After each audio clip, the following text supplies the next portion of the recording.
Welcome back, everyone. I am absolutely thrilled to have you here for this explainer.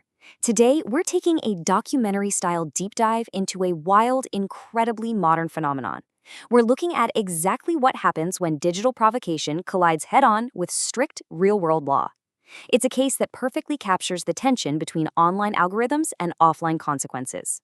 So here is our roadmap for today. 1, the rage bait economy. 2, escalation at the courthouse. 3, the initial aggressor rule. And 4, algorithms and accountability.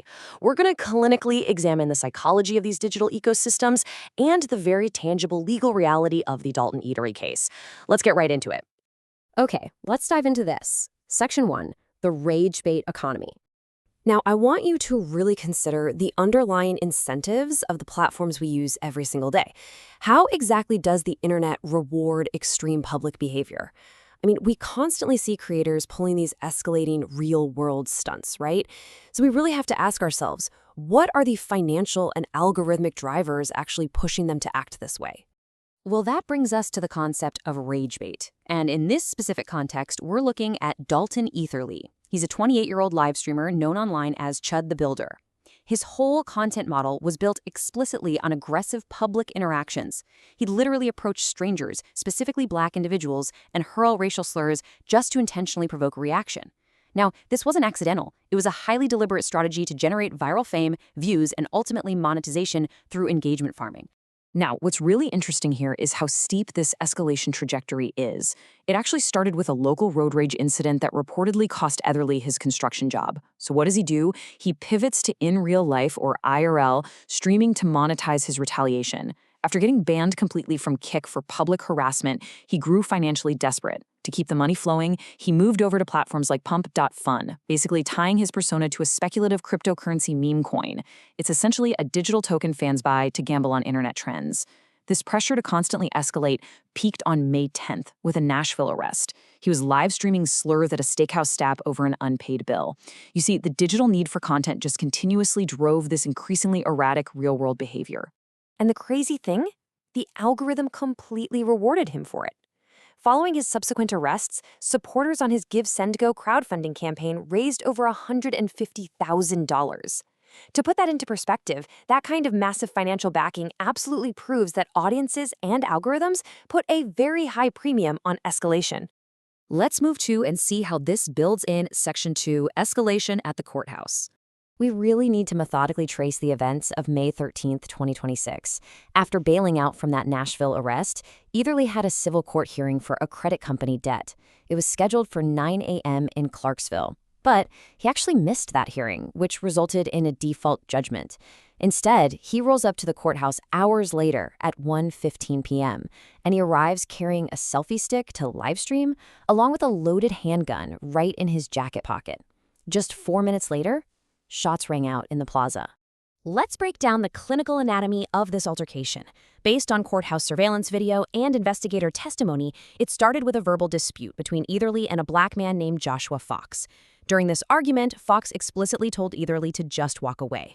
But instead of leaving, investigators testify that Etherly turned into a bladed stance and reached into his jacket. A physical struggle over the weapon broke out, and Etherly ended up firing 7 shots. Now, Etherly later claimed on a live stream that he was actually reaching for mace, but detectives testified that the surveillance footage clearly showed him drawing a firearm. The outcome of all this was just incredibly tragic and violent. Etherly shot Fox multiple times, fracturing his ribs. And according to audio and witness accounts, Etherly also accidentally shot himself in the arm during the struggle. Now, thankfully, both men survived and were hospitalized in stable condition, but you have to imagine, this plaza was full of innocent bystanders who were just left in sheer panic. When authorities processed the scene and searched Etherly's truck and home, they recovered a really troubling inventory. Along with multiple firearms, ammunition, and suspected marijuana, they actually found a bulletproof vest plus an airline ticket to Istanbul, Turkey dated just 9 days out. So the prosecution used this specific inventory to frame the incident. To them, this wasn't just some random encounter, it was a scenario showing severe premeditation and a massive flight risk. And this right here immediately triggered the harsh institutional reality of his actions. Judge H. Reed Poland III set Etherly's initial bond at a staggering $1.25 million. And, this wasn't just about the shooting itself. It was heavily based on the extreme danger posed to all those innocent bystanders hanging around the courthouse plaza in the middle of the day. Moving right along to Section 3, the initial aggressor rule. So there's a massive disconnect happening here. Online, Etherly's supporters were framing him as this First Amendment auditor who was simply acting in self-defense under stand your ground laws. But the thing is, the rigid legal system doesn't operate on internet logic.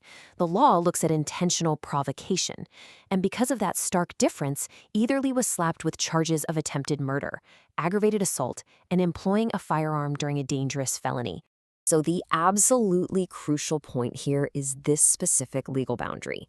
Tennessee Code 39-11-611 establishes what's known as the initial aggressor rule. Basically, in Tennessee, yes, you absolutely have the right to defend yourself. But if you provoke the confrontation, that right completely vanishes. Let's break down exactly why Etherly's self-defense claim is so legally compromised. The law clearly states that an initial aggressor can only regain the right to self-defense if they clearly abandon the encounter. But if we look at the timeline, when Joshua Fox explicitly told Etherly to walk away, Etherly just flat out refused. He consciously chose to stay and keep live streaming.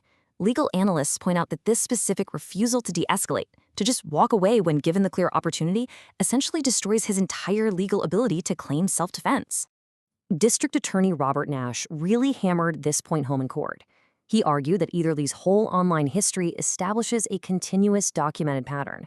He literally stated, he goes out to intentionally incite and provoke Black people for a response.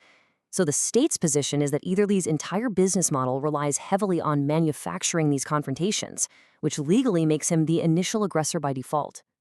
Just to quickly summarize the clinical facts of where this legal battle stands right now, he faces attempted murder. And while his bond was slightly reduced to $1 million due to state formulas, it obviously remains massive, the judge also issued very strict orders. If he does manage to bond out, he has to wear a GPS monitor, he can't possess any weapons, and fundamentally, there is a strict gag order preventing him from any social media posting whatsoever. The whole case has now been bound over to the grand jury for formal indictment. Which brings us to our final act, Section 4, Algorithms and Accountability. And this brilliantly illustrates the ultimate clash of two completely different worlds. On one hand, you have the digital rewards, viral fame, hundreds of thousands of dollars crowdfunded, a surging meme coin. Online, it looks like pure success. But on the other hand, you have the crushing real-world punishments, solitary confinement, the impending eviction from a home he's lived in for 10 years, and a public defender actually withdrawing from his case because all that crowdfunding meant he was no longer legally indigent. It just shows that the fake economy of online support literally cannot save you from the devastating reality of institutional punishment. To really hammer home this stark contrast, we just need to look at Etherly's recent complaints about jail conditions. All that live streaming bravado? Completely gone.